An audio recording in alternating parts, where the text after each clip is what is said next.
Hello friends, എല്ലാവർക്കും ടെക്ടോക്സിന്റെ പുതിയൊരു വീഡിയോയിലേക്ക് സ്വാഗതം. സോ കോവിഡ് ഒക്കെ കൂടി വരികയാണ്. എല്ലാവരും വീട്ടിൽ തന്നെ ഇരിക്കുക, സ്റ്റേ സേഫ്. അപ്പൊ ഇന്നത്തെ വീഡിയോ എന്താണെന്ന് വെച്ച് കഴിഞ്ഞാൽ ഇപ്പൊ കുറെ ആയിട്ട് വാട്സ്ആപ്പ് സ്റ്റാറ്റസിൽ ഇങ്ങനെ ഫുൾ സ്ക്രീൻ സ്റ്റാറ്റസ് ട്രെൻഡിങ് ആയിക്കൊണ്ടിരിക്കുകയാണ്. ഇത് ബേസിക്കലി കമ്പ്യൂട്ടറിൽ ചെയ്യുന്ന 60 FPS റെൻഡർ ചെയ്യുന്ന സ്റ്റാറ്റസുകളാണ്. നമുക്ക് എന്തായാലും ഫോണിൽ ഇങ്ങനെ ചെയ്യാൻ പറ്റില്ല. പക്ഷെ നമുക്ക് 30 FPS ഇതേപോലെ തന്നെ ഫുൾ സ്ക്രീൻ ആയിട്ട് വീഡിയോസ് ക്രിയേറ്റ് ചെയ്യാൻ പറ്റും. അത് പലർക്കും അറിയില്ല, സിമ്പിൾ ആണ്. അപ്പൊ എന്തായാലും നമുക്ക് സമയം കളയാതെ വീഡിയോയിലേക്ക് കിടക്കാം.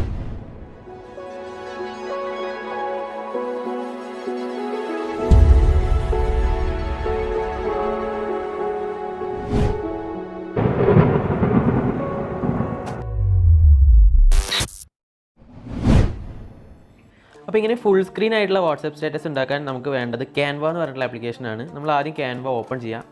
ക്യാൻവ ഡൗൺലോഡ് ചെയ്യാനുള്ള ലിങ്ക് ഞാൻ ഡിസ്ക്രിപ്ഷനിൽ കൊടുക്കാം. അപ്പോൾ ഈ ക്യാൻവേനെ പറ്റി കേൾക്കുമ്പോൾ കുറേ പേർക്ക് സംശയമുണ്ട്, ഇത് പോസ്റ്റേഴ്സും അതുപോലെ ഫ്ലയേഴ്സും ഒക്കെ ഉണ്ടാക്കാനുള്ള ഒരു ആപ്ലിക്കേഷൻ അല്ലേ? അതെ, പക്ഷേ നമുക്ക് ഇതുപോലെയുള്ള ചെറിയ ചെറിയ കാര്യം കൂടെ ഇതിൽ ചെയ്യാം. ഇത് പലർക്കും അറിയില്ല.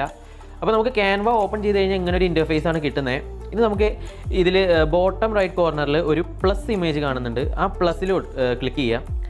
ഓക്കെ, ഇവിടെ നമുക്ക് നമ്മുടെ പ്രൊജക്റ്റിൻ്റെ സൈസ് സെലക്ട് ചെയ്യാനുള്ള ഒരു ഇൻ്റർഫേസ് ആണ് കിട്ടുന്നത്. ഇവിടെ താഴത്ത് നോക്കിക്കഴിഞ്ഞാൽ നമുക്ക് ഒരുപാട് സൈസ് ഓപ്ഷൻസ് ലഭ്യമാണ്. അതുപോലെ Instagram story, Facebook cover, WhatsApp story, അങ്ങനെ ഒരുപാട് സൈസസ് നമുക്ക് അവൈലബിൾ ആണ്. ഇതിൽ നമ്മൾ സെലക്ട് ചെയ്യേണ്ടത് എന്താണെന്ന് വെച്ച് കഴിഞ്ഞാൽ നമ്മളിങ്ങനെ സ്വൈപ്പ് ചെയ്ത് വരുമ്പോൾ നമുക്ക് സ്നാപ്ചാറ്റ് ജിയോ ഫിൽറ്റർ എന്ന് പറഞ്ഞിട്ടൊരു ഓപ്ഷൻ വരും.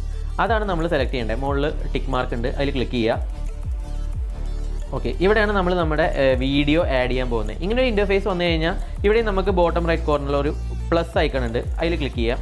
ഇവിടെ നമുക്ക് വീഡിയോ, ടെക്സ്റ്റ്, ഇമേജ് അങ്ങനെ പലതും ആഡ് ചെയ്യാം. നമുക്ക് വീഡിയോ ആണ് ആഡ് ചെയ്യാനുള്ളത്. വീഡിയോയിൽ പോവുക, ഗാലറിയിലൊന്ന് തൊടുക. ഇപ്പോൾ നമ്മുടെ വീഡിയോസൊക്കെ ഇവിടെ വന്നുകൊണ്ടിരിക്കും. ഇനി നമുക്ക് ആവശ്യമുള്ള ഇമേജ് നമ്മൾ സെലക്ട് ചെയ്യുക. ഓക്കെ, ഇവിടെ നമുക്ക് നമ്മുടെ വീഡിയോ ഇനി ക്രോപ്പ് ചെയ്യാം, അതായത് ഫുൾ സ്ക്രീൻ ആക്കി വെക്കാം. നമ്മുടെ ഫോട്ടോ ക്രോപ്പ് ചെയ്യുന്ന പോലെ തന്നെയാണ്. മുകളിലും താഴെയും രണ്ട് സൈഡിലും നമ്മൾ ഡ്രാഗ് ചെയ്ത് കറക്റ്റ് നമുക്ക് വേണ്ട ആ ഒരു സൈസിങ്ങിൽ ഫിറ്റ് ചെയ്ത് വെക്കാം. ഞാൻ കാണിച്ചു തരാം. ആദ്യം രണ്ട് സൈഡിലും ആ ബ്ലാക്ക് പോർഷൻ ഫുള്ളായിട്ട് പോകണം. അപ്പം അത്രയും സൂം ചെയ്ത് വെക്കുക. ഇനി മുകളിലും താഴെ ആദ്യം മുകളിലോട്ട് ഡ്രാഗ് ചെയ്യാം, പിന്നെ താഴെ. ഓക്കെ, ഇവിടെ ലെഫ്റ്റ് ടോപ്പ് സൈഡിൽ നമുക്ക് ടിക്ക് മാർക്ക് ഉണ്ട്, അതിൽ ക്ലിക്ക് ചെയ്യാം. ഓക്കെ, നമ്മുടെ പരിപാടി കഴിഞ്ഞിരിക്കുകയാണ്. നമുക്ക് നേരെ ഇത് സേവ് ചെയ്യാം. ഇവിടെ ടോപ്പ് റൈറ്റ് കോർണറിൽ ഒരു അപ്ലോഡിൻ്റെ ചിഹ്നമുണ്ട്, അതിൽ ക്ലിക്ക് ചെയ്യുക. കുറച്ച് നേരം എടുക്കും ഇതൊന്ന് റെൻഡർ ചെയ്ത് കിട്ടാൻ, ഒരു 2 to 3 minutes ഉണ്ടാവും. സോ അത് കഴിഞ്ഞിട്ട് ഇത് റെൻഡർ ചെയ്ത് കഴിഞ്ഞിട്ട് ഞാനിത് എങ്ങനെ ഉണ്ടാവും എന്ന് കാണിച്ചു തരാം.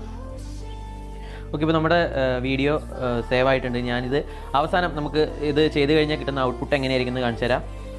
വീഡിയോയിൽ പോയിട്ട് നമ്മളിപ്പോൾ റെൻഡർ ചെയ്ത വീഡിയോ ഇങ്ങനെയാണ് നമ്മുടെ വീഡിയോ. ഞാനിവിടെ സൗണ്ട് ഓഫ് ആക്കി ഇടുന്നുണ്ട്, കോപ്പിറൈറ്റ് ഇഷ്യൂ ആയിട്ടുള്ള കാരണം. നമ്മുടെ വീഡിയോ നോക്കുകയാണെങ്കിൽ നിങ്ങൾക്ക് മനസ്സിലാവും, ഫുള്ള് നമ്മുടെ ഫോണിൻ്റെ സ്ക്രീനിൻ്റെ എല്ലാ ഭാഗവും കവർ ചെയ്തിട്ടുള്ളൊരു വീഡിയോ ആണ്. നമ്മുടെ കൈനിലും അതുപോലെ ഇൻഷോട്ടിലൊന്നും ഇങ്ങനെ ചെയ്യാൻ പറ്റില്ല. ഇത്രയും സ്ക്രീൻ സൈസിൽ നമുക്ക് ചെയ്യാൻ പറ്റില്ല. നമ്മുടെ ക്യാൻവയിൽ മാത്രം അവൈലബിൾ ആയിട്ടുള്ളൊരു സ്ക്രീൻ ടു ബോഡി റേഷ്യോ ആണ്. സോ എല്ലാവർക്കും വീഡിയോ ഇഷ്ടപ്പെടുന്ന വരുന്നു. ചെറിയൊരു വീഡിയോ ആണ്. ക്യാൻവ ആപ്ലിക്കേഷൻ നമുക്ക് പ്ലേ സ്റ്റോറിൽ നിന്ന് ഡൗൺലോഡ് ചെയ്യാൻ പറ്റും. ഞാൻ ലിങ്ക് എന്തായാലും ഡിസ്ക്രിപ്ഷനിൽ ഇടാം. അപ്പോൾ എല്ലാവരും ട്രൈ ചെയ്ത് നോക്കുക. ഇത്രയും സിമ്പിൾ ആയിട്ടുള്ള സംഭവമാണ്, പക്ഷെ പലർക്കും അറിയില്ല. അപ്പോൾ അറിയാത്തവർക്ക് വേണ്ടിയിട്ട് ഷെയർ ചെയ്യുക. പിന്നെ വീഡിയോന് താഴെ ഒപ്പീനിയൻസ് കമന്റ് ചെയ്യുക. പിന്നെ എപ്പോഴും പറയാറുള്ള പോലെ ചാനൽ ആദ്യമായിട്ടാണ് കാണുന്നതെങ്കിൽ സബ്സ്ക്രൈബ് ചെയ്യുക, ലൈക്ക് ചെയ്യുക. എന്തായാലും അടുത്തൊരു വീഡിയോയിൽ കാണുമ്പോഴേക്കും it's me Vishnu signing off. By.